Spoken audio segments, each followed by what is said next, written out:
Look at him there. He's eating so fast sparks are flying out of his knife and fork. All in the Family didn't just push boundaries, it unleashed 15 explosive truths that shook television, provoked a sitting president, and forced America to confront itself in ways no sitcom ever had. Behind every laugh was a risk, every scene a gamble. But the real story behind those moments is far more unsettling than anyone expected. Fact 1. Mickey Rooney predicted Norman Lear's death. Before All in the Family ever reached a single American household, it was already flirting with collapse. Not because it lacked talent, but because it dared to confront something television had spent decades avoiding. Norman Lear wasn't trying to create comfort. He was trying to expose contradiction. He needed an actor who could carry that weight without softening it, someone audiences trusted enough to follow into uncomfortable territory. That search led him to Mickey Rooney, a performer whose legacy stretched back to Hollywood's earliest eras, a face audiences associated with familiarity and reliability. On paper, it seemed like a perfect alignment of credibility and experience. But the illusion of that match shattered the moment Lear described Archie Bunker without compromise, not as a lovable eccentric, not as a harmless exaggeration, but as a man who would openly express prejudice in front of millions. Rooney didn't hesitate, he reacted. And his reaction wasn't professional disagreement, it was personal alarm. He warned Lear that the idea wasn't just risky, it was dangerous, that audiences might not separate fiction from reality, that the backlash could spill beyond criticism into something far more serious. That moment reveals the cultural climate of the time. Television wasn't built to challenge viewers, it was built to reassure them. Rooney's refusal wasn't just a casting decision, it was a reflection of how far outside the norm Lear's vision really was. Yet that rejection became the catalyst for everything that followed, because when Carroll O'Connor stepped into the role, he didn't dilute Archie, he made him real. And that reality, uncomfortable as it was, became the foundation of the show's power. What was once feared as a potential disaster became its defining strength, proving that audiences weren't just ready for honesty, they were drawn to it. Fact 2. Harrison Ford rejected the meathead role. Long before his name became synonymous with blockbuster success, Harrison Ford stood at a moment of quiet decision that would alter the trajectory of his life. At the time, he wasn't a leading man, he was a working actor navigating uncertainty, balancing small roles with carpentry work, waiting for something that might define his future. When he was approached for the role of Michael Stivic, it presented exactly that possibility.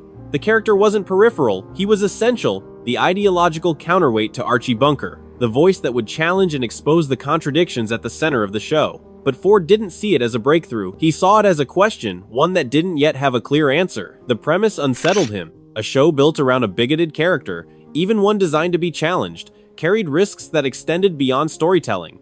Ford worried about interpretation, about whether audiences would see satire or simply absorb the surface. Would the show critique prejudice or unintentionally reinforce it? That uncertainty reflects a larger truth about the moment. Even those inside the industry couldn't predict how far audiences were willing to go. Ford chose to step away, moving toward a path that seemed less defined but ultimately led him to cinematic history. Meanwhile, Rob Reiner stepped into the role and created a dynamic that became central to the show's identity. The tension between Archie and Meathead wasn't just comedic, it was cultural, reflecting a real divide that audiences recognized immediately. Ford's decision reveals something deeper than a missed opportunity. It shows that All in the Family wasn't an obvious success, it was an experiment that required belief, and not everyone was ready to take that risk. Fact 3. An Oakland Raiders linebacker almost played Meathead. If Ford's hesitation suggested uncertainty, the next casting decision confirmed it in a way that now feels almost unbelievable. At one point, the role of the liberal son-in-law wasn't being shaped by trained actors at all, it was being handed to Chip Oliver, a professional football player with no acting experience. This wasn't a gimmick, it was a reflection of how unstable the project still was. After the first pilot was rejected, Norman Lear found himself searching not just for performers, but for something that felt authentic. Something that could carry the weight of the show's ambition. Oliver's background made him an unconventional choice, but his personality aligned with the character's ideological stance. There was a belief that authenticity might compensate for lack of experience, that real presence might translate into believable performance. But television, especially a show built on layered dialogue and emotional tension, demands more than presence, it demands precision. When the second pilot failed, it wasn't just a rejection of casting, it was a rejection of that entire approach. That failure became a turning point. It clarified that the show couldn't rely on novelty or symbolism alone. It needed actors who could navigate complexity, who could deliver humor and conflict with control and nuance. By the time CBS became involved, that lesson had been fully absorbed. The casting shifted, the tone sharpened, and the show began to take its final shape. What looked like a miscalculation was actually a necessary step in the process, proving that sometimes the path to clarity runs directly through uncertainty. Fact 4. President Nixon's secret tapes revealed his hatred. When All in the Family finally aired, its impact extended far beyond ratings and reviews. It reached into places no sitcom had ever reached before. President Richard Nixon's reaction to the show wasn't planned, and that's precisely what makes it so revealing. He encountered an episode that challenged deeply sensitive social issues, and his response wasn't passive, it was immediate and forceful. On secretly recorded tapes inside the Oval Office, Nixon can be heard expressing outrage, condemning the show for what he believed it represented. This wasn't just criticism, it was discomfort with the idea that television, a medium long associated with stability and reassurance, was now presenting ideas that challenged established norms. What makes this moment extraordinary isn't just the reaction itself, but what it signifies. A sitcom had become powerful enough to provoke a response at the highest level of government. The show was no longer just entertainment, it was part of a national conversation about identity, values, and change.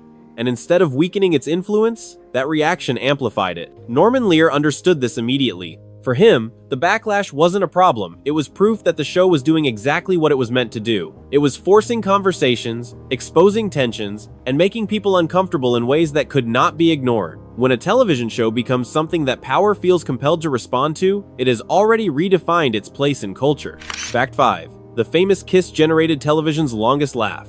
Not every defining moment on All in the Family came from conflict. Some came from instinct, timing, and an almost intuitive understanding of how audiences respond to surprise. When Sammy Davis Jr. appeared on the show, expectations were already high. His presence alone brought a level of charisma and cultural significance that elevated the episode before it even began. But what unfolded went beyond expectation. The episode builds tension through contrast, placing a confident, self-aware performer into direct interaction with Archie's rigid worldview. The audience watches as Archie attempts to maintain control, navigating the situation with a mixture of caution and contradiction. The humor builds gradually, layer by layer, until it reaches a point where everything seems resolved. And then, in a single unexpected moment, everything shifts. The kiss, conceived during filming rather than written in the script, transformed the scene instantly. What made it powerful wasn't just the action itself, but the timing. It happened at the exact moment when the audience believed the interaction was complete. That sense of closure made the surprise even more effective. The reaction was immediate and overwhelming. The laughter wasn't just amusement, it was release. A collective response to something bold and unexpected. That moment didn't just entertain, it demonstrated how a single, well-timed decision could redefine an entire scene. It showed that unpredictability, when grounded in character, could create something that audiences would carry with them long after the episode ended. Fact 6. The sock shoe debate was completely improvised. Some of the most memorable moments in All in the Family didn't come from carefully constructed scripts. They came from something far less predictable: real behavior. The now famous argument about how to put on socks and shoes feels authentic because it is. It wasn't built through layers of writing, it emerged from a genuine interaction, one that reflected the dynamic between the characters perfectly. What makes the scene so effective isn't just its humor, but its familiarity. It captures the way small, everyday disagreements can escalate into something larger, revealing deeper personality traits and underlying tensions. The audience isn't just watching a joke, they're recognizing themselves. And because the scene was performed in front of a live audience, that authenticity translated directly into genuine laughter. This moment highlights something essential about the show's approach. It didn't rely solely on structure, it allowed space for spontaneity, for moments that felt less like performance and more like life unfolding naturally. That balance between preparation and unpredictability is part of what gave the show its unique texture, making even its simplest scenes feel real. Fact 7. Archie's chair cost $15,000 to duplicate. What began as a simple piece of set dressing gradually evolved into one of the most recognizable symbols in television history, not because of its design, but because of the meaning assigned to it over time. Archie's chair was never intended to stand out. It was chosen for its ordinariness, its worn appearance, its ability to blend into the background of a working-class living room. But within the context of the show, it became something else entirely. Every time Archie defended it, every time he insisted on his right to sit there, the chair transformed into a statement, a physical manifestation of authority, ownership, and resistance to change. It was not just furniture, it was identity. As the show gained cultural significance, that identity extended beyond the screen. The chair became inseparable from the character, and by extension, from the themes the show explored. When the original pieces were eventually removed and preserved, the production faced an unexpected challenge: recreating something that had never been designed to be valuable. The cost of duplication, $15,000, was not simply a financial figure, it was evidence of transformation. Something ordinary had become irreplaceable, not because of its material, but because of its context. This evolution mirrors the trajectory of the show itself. What began as a risky, unconventional concept became a defining element of cultural history. The chair stands as proof that meaning is not inherent, it is constructed over time, shaped by repetition, recognition, and the emotional weight audiences attach to what they see. Fact 8.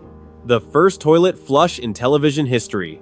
In an era when television carefully curated reality, avoiding anything that might disrupt its polished image, even the smallest detail could represent a significant shift. The sound of a toilet flushing may seem trivial now, but at the time, it marked a boundary that had never been crossed. For years, television had presented a version of life that was deliberately incomplete. Bathrooms existed but were never acknowledged, everyday functions were implied but never shown, and the illusion of perfection was maintained through omission. All in the Family disrupted that illusion, with a decision that was both simple and profound. Including the sound of a toilet flush was not about provocation, it was about honesty. It was an acknowledgement that real life includes details that television had long chosen to ignore. That single moment carried broader implications. It signaled a shift toward authenticity, toward a willingness to portray life as it is rather than as it is imagined. And once that shift occurred, it could not be reversed. Other shows began to follow, gradually expanding the boundaries of what could be represented on screen. What makes this moment significant is not its scale, but its effect. It demonstrates that change does not always arrive through dramatic gestures. Sometimes it begins with something so ordinary that it forces audiences to reconsider what they have been conditioned to accept as normal. In doing so, All in the Family didn't just alter television, it redefined the relationship between reality and representation. Fact 9. Norman Lear offered to pay for lost airtime. By the time All in the Family had become a dominant force on American television, the threat it faced was no longer rejection, it was dilution. Success brought a new kind of pressure, one that didn't come from fear of controversy but from the economics of broadcast television. CBS saw what the show had become, a ratings powerhouse capable of holding millions of viewers week after week. And with that came the inevitable decision: more commercials, less story. On the surface, it was a routine adjustment, something every successful show eventually endured. But All in the Family wasn't built like every other show. Its impact didn't rely on quick punchlines or disposable humor. It depended on pacing, on tension, on conversations that unfolded gradually until they reached a point of uncomfortable clarity. When those minutes were cut, something deeper was lost. Norman Lear understood that instinctively. He knew that removing even a small portion of an episode didn't just shorten it, it altered its meaning. Moments that allowed characters to breathe, to reveal themselves, to build towards something larger, were suddenly compressed or removed entirely. And that's where Lear did something almost unheard of. He didn't simply protest, he offered to pay. Out of his own pocket, he was willing to compensate the network for the advertising revenue they would lose if they restored those minutes. That decision wasn't about control, it was about preservation. It revealed a level of commitment that went beyond career or reputation. Lear wasn't protecting a product, he was protecting a message. CBS declined, choosing financial logic over creative integrity. But the offer itself became part of the show's legacy. It stands as a rare moment where a creator drew a clear line, proving that for All in the Family, what happened inside those 30 minutes mattered more than anything outside them. Fact 10. The chairs are national treasures. There are very few moments in television history when a prop stops being a prop and becomes something else entirely, something symbolic, something permanent. Archie and Edith's chairs began as forgotten pieces of furniture, pulled from a thrift store with no expectation that they would ever be noticed. They were chosen precisely because they looked ordinary, worn, lived in, but over time, those chairs absorbed meaning.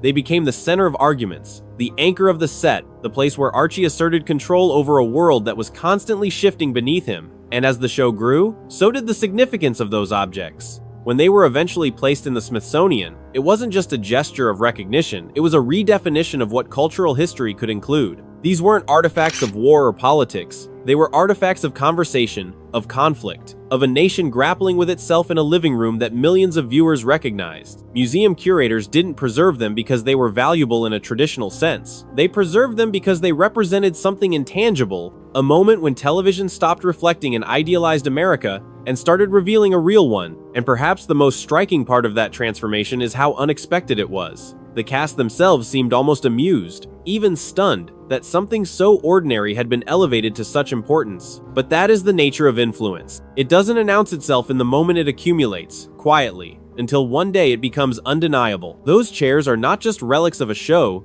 they are evidence of a shift in how stories are told and remembered. Fact 11. 3 failed pilots before success. If All in the Family teaches anything, it's that breakthroughs rarely arrive fully formed. Before it became a defining voice of its era, it was something else entirely, a concept that didn't quite work, a tone that hadn't been refined, a cast that hadn't yet found its balance. The first pilot failed because the chemistry was off, because the relationships didn't feel real enough to support the weight of the material. The second failed because the material itself felt too dangerous, too far outside what networks believed audiences would accept. Each rejection carried a different implication, but together they created a pattern. This was a show that didn't fit into existing structures, and that is exactly why it struggled to find a home. Norman Lear could have adjusted the concept to make it safer, more conventional, more acceptable. Instead, he did something more difficult. He adjusted everything else. He recast roles, refined dynamics, sharpened the focus, but he never abandoned the core idea. That persistence is what ultimately aligned the show with the right moment. When CBS decided to move away from rural comedies and towards something more reflective of contemporary life, the show was ready not because it had been perfect from the beginning, but because it had been shaped by failure. Each rejected version removed something that didn't work, bringing the final product closer to what it needed to be. Success, in this case, wasn't the result of a single breakthrough, it was the accumulation of lessons learned from every version that came before. Fact 12. The theme song had to be re-recorded. At first glance, a theme song might seem like a minor element in the structure of a television show, but in All in the Family, it played a critical role in establishing tone and connection. The opening sequence, performed by Archie and Edith at the piano, was designed to evoke a sense of nostalgia, a longing for a simpler, more predictable past. That nostalgia was not accidental. It provided a contrast to the complexity that followed, grounding the audience before challenging them. But within that carefully constructed moment, a small problem emerged. One line of the song was unclear, difficult for viewers to understand, and that confusion created a subtle but important disconnect. In a show built on recognition, on the audience's ability to see themselves in the characters and situations, even a minor barrier to understanding mattered. The response to this issue reveals something significant about the show's philosophy. Rather than dismissing the confusion or insisting that it was inconsequential, the production chose to address it directly. The song was re-recorded, the line clarified, and the connection restored. This decision reflects a broader principle that guided the show's success. Communication must be effective to be meaningful. It is not enough to intend a message, the audience must be able to receive it. That willingness to adapt, to refine even the smallest details, contributed to the show's lasting impact. It demonstrated that authenticity and accessibility are not opposing forces, they are complementary. By ensuring that the audience could fully engage with every aspect of the show, All in the Family maintained its ability to challenge, provoke, and resonate without losing clarity. Fact 13. Gene Stapleton turned down Willy Wonka. In a career shaped by careful choices rather than rapid expansion, Gene Stapleton made a decision that reveals a deep understanding of artistic impact. At a time when opportunities in film were highly sought after, she was offered a role in Willy Wonka and the Chocolate Factory, a project that promised visibility and diversification. For many actors, the decision would have been straightforward: accept the role, expand the career, capitalize on momentum. But Stapleton saw something different. She recognized that her work as Edith Bunker was not simply another role, it was part of a larger cultural moment. Edith was not the most dominant character on the show, but she was essential to its balance. She provided warmth where there was conflict, empathy where there was rigidity, a quiet strength that anchored the emotional core of the series. By choosing to remain fully committed to that role, Stapleton ensured that Edith would be developed with consistency and depth. That commitment allowed the character to evolve in ways that might not have been possible if her attention had been divided. Over time, Edith became more than a supporting figure, she became a symbol of compassion, a reminder that understanding can exist even in the midst of disagreement. Stapleton's decision reflects a broader truth about creative work. Impact is not always achieved by doing more, it is often achieved by doing one thing with complete focus. In choosing depth over expansion, she contributed to a character whose influence extended far beyond the boundaries of the show itself. Fact 14. Norman Lear's father inspired the most famous lines.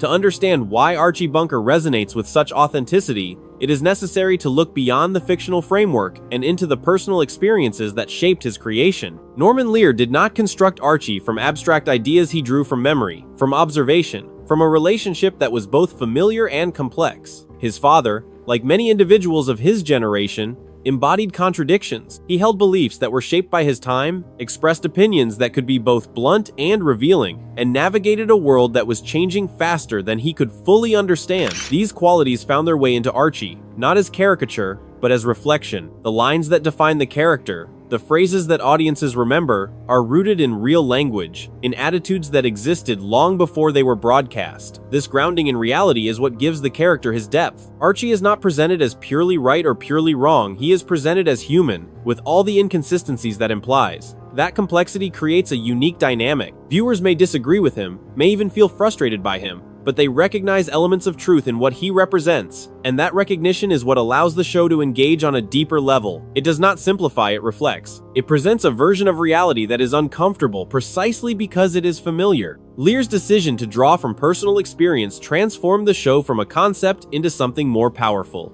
a mirror. And in that mirror, audiences saw not just a character, but a reflection of conversations happening in their own homes. Fact 15. Sally Struthers spent $40,000 trying to escape.